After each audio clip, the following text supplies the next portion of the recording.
เกตกะตาใสสบายดีจ้าสบายดีพี่น้องสบายดีพี่น้องป้องปลายสวัสดีสุขุสุคนตอนนี้น้ำเขาเริ่มแห้งแล้วเด้อแต่ก็ไม่ได้แห้งคักแห้งแค่ว่าซ้ำนึงหันนะเพราะว่าปลามันเริ่มดิ้นแซวๆแล้วยังบ่เอาขึ้นมื้อนี้เช้าขึ้นมื้ออื่นเพราะว่ามื้ออื่นนัดหมู่มาซอยปลากระทรงสิหลายดอกพันบ่พอดมันดิ้นแซวๆอยู่ก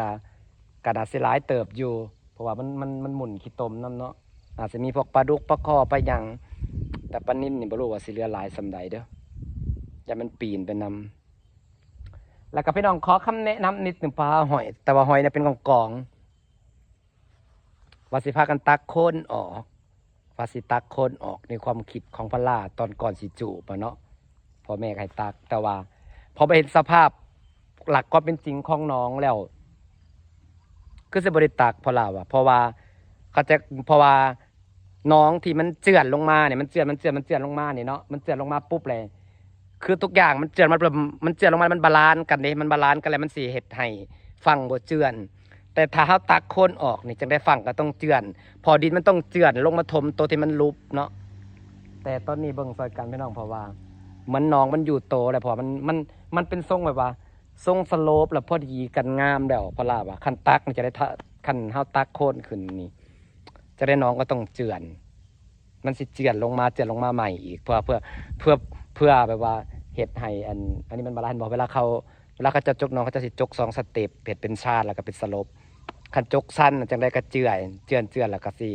เสาะเขาไปเรื่อยๆแต่ว่าตอนนี้นะสำหรับพระราสังเกตสำหรับความรู้สึกพระราคือแบบว่าเหมือนน้องมันอยู่โตหั่นนะแบบว่ามันอยู่โตของมันแล้วมันสิบ่เจือนแล้วเพราะมันอยู่โตมันเป็นสลบลงมาสิแล้ว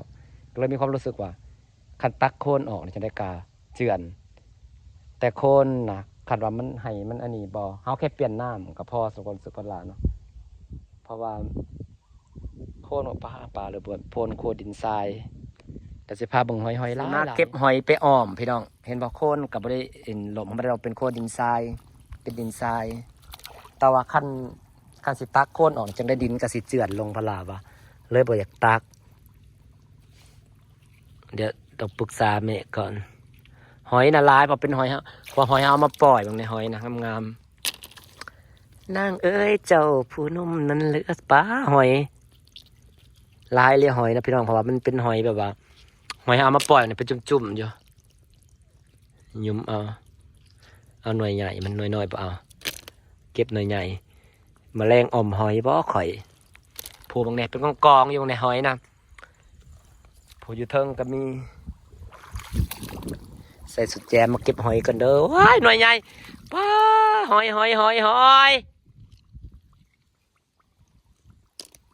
ป้ามีแต่สิตุยในหอยนะพี่น้องเนี่ยเป็นกับป้าหอยหน่วยใหญ่พร้อมได้เนี่ยแต่สิอ้วน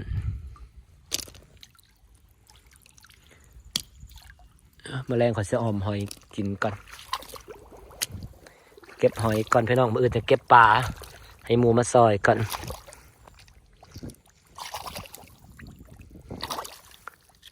ธรรมชาติที่เราสร้างขึ้นมาเองเห็นไหมหอยเป็นตะอ้วนเป็นกองๆอยู่ปลา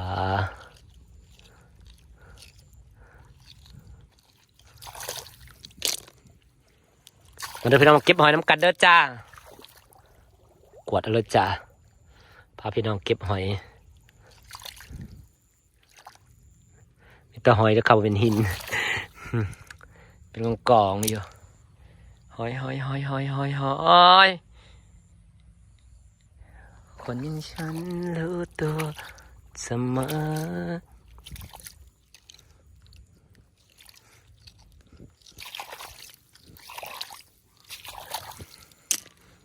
สิ่งที่สร้างขึ้นมากับมือสมบูรณ์ก็สมบูรณ์สำนีแหละเนาะพี่น้องสร้างมากับมือหอยก็มาปล่อยยังก็มาปล่อยลงเขาไปให้ความสมบูรณ์บางทีเป็นกองเลย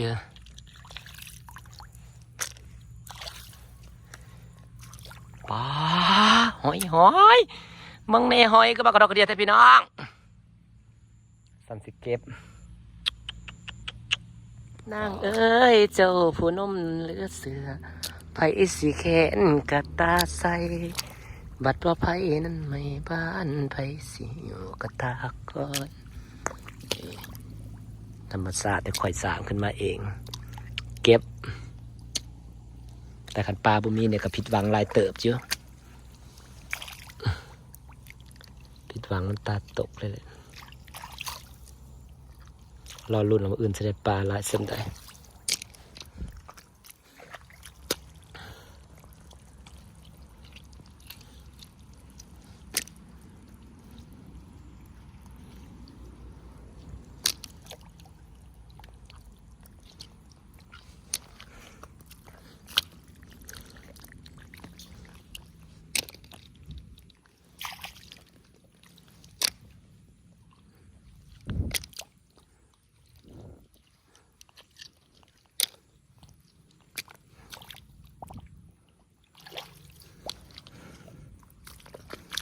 การลงทุนมันก็มีการผิดพลาดได้เนาะพี่น้อง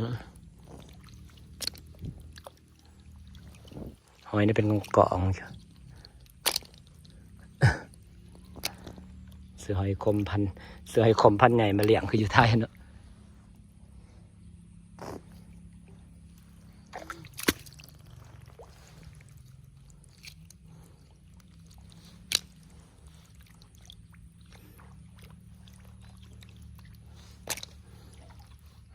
เป็นกองอยู่หอยปลาดินแซ่อยู่มันก็สิละลายอยู่ดอกเสียงดินแซ่อยู่เวลาจะ100 โลเนี่ยบ่ท่อได้เป็นปลาคนหนึ่งฝากชีวิตเก็บหอยไปออมแมลงทีหนึ่งเขาเดียวกินกับหอมหอยเสียบอนแมลง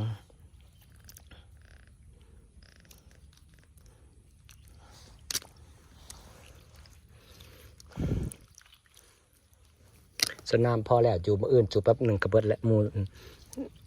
ทอนัดเขาหอมมาลามาเล่น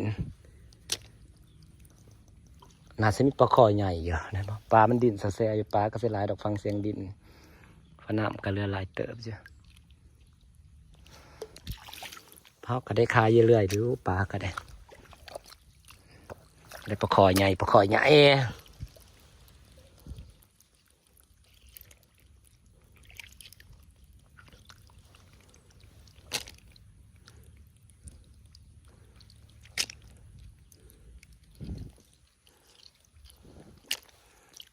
หอยนะพี่น้องแมลงซ้ำสีออมเอาซ้ำพอออมเลยพี่น้องปลาซิมีอยู่บ่เบิดเลยความหวังค่อยว่าแหละกินเรื่อยๆอยู่ขายนำก็สั่งแต่ละ20 โลแต่ละ10 โลอยู่ตลอดอยู่ขายเรื่อยๆอยู่มันก็เบิดไปนำเลยเนาะใส่มันเหลือจังไดต้องหาวิธีเก็บลูกมันไว้แต่สำหรับน้องมันบาลานซ์แล้วนี่คันตักโคตรออกจะได้มันก็ต้องเจือดลงมามันอยู่โตแล้วบอกมันจะเป็นทรงของมันก็จะไปตากต่อมันตากในขีดผิดแต่แน่นอน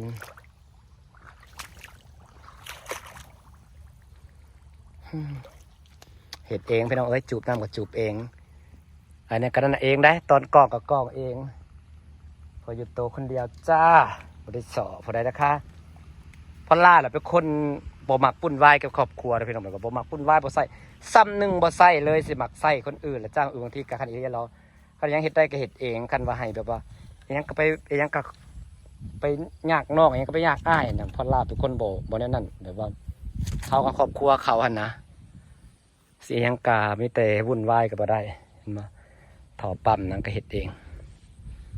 น้ำผุมีประโยชน์เด้อความมันแห้งบ่จูบแป๊บเดียวเกลี้ยงรถอื่นไก่แห้งพอดีเขามาลามันหลินเขามาซอยจับปลาพอได้เฮฮาเนี่ยปลาคอใหญ่ปะนะปลาเสียงดีดมันเราลุ่นมืออื่นจะได้ปลาสันใดพี่น้องเอ้ยยังบ่ได้ก็ขอจัก100 โลก็สิบได้มีไห่เนี่ยบ่เราสิบมีเลยปะวะ ก็ว่าอะไรเด่นโจรลายบ้านเฮานั่น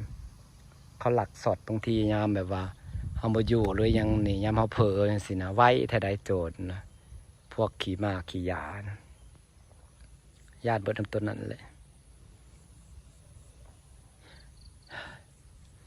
กล้องก็ติดกล้องตลอดคันผู้ใดมามันก็สิแจ้งเตือนแต่ว่าคันไกลมันก็บ่แจ้งคันใกล้มันก็แจ้งเรารุ่นปลามื้ออื่นพี่น้องแล้วเอามาลาวสิมามื้อนี้แหละมาๆมองดูเขาเลยว่าโอ๊ยยามมันแห้งบ่ทันว่ะยังบ่รู้เพราะแต่ก่อนน้องมันสิเป็นจะลุก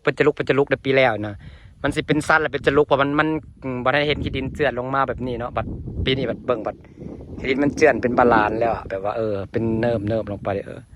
เบิ่งก็งามดีแล้วล่ะจ้าสิได้ฝากบรรยากาศไว้ซ้ำนี่แหละหอยข่อยพอกก็อ้อยอ้อมแล้วอ้อมหอยเซบอนยันคันเฮ็ดบ่เป็นแล้วยันคันเซบอนก็ได้แม่น้องตี้ได้เฮ็ดเป็นอยู่อันนี้เฮ็ดบ่เป็นยันคันอ้อมซื่อๆเลยหอยจุ๊บสิฝากบรรยากาศไว้ซ้ำนี่เด้อจ้าพี่น้องขอบคุณทุกคนที่ยังติดตามนะจ้ามื้ออื่นทีมงานอาจสิมาก็อาจสิม่วนแน่คือคืนแน่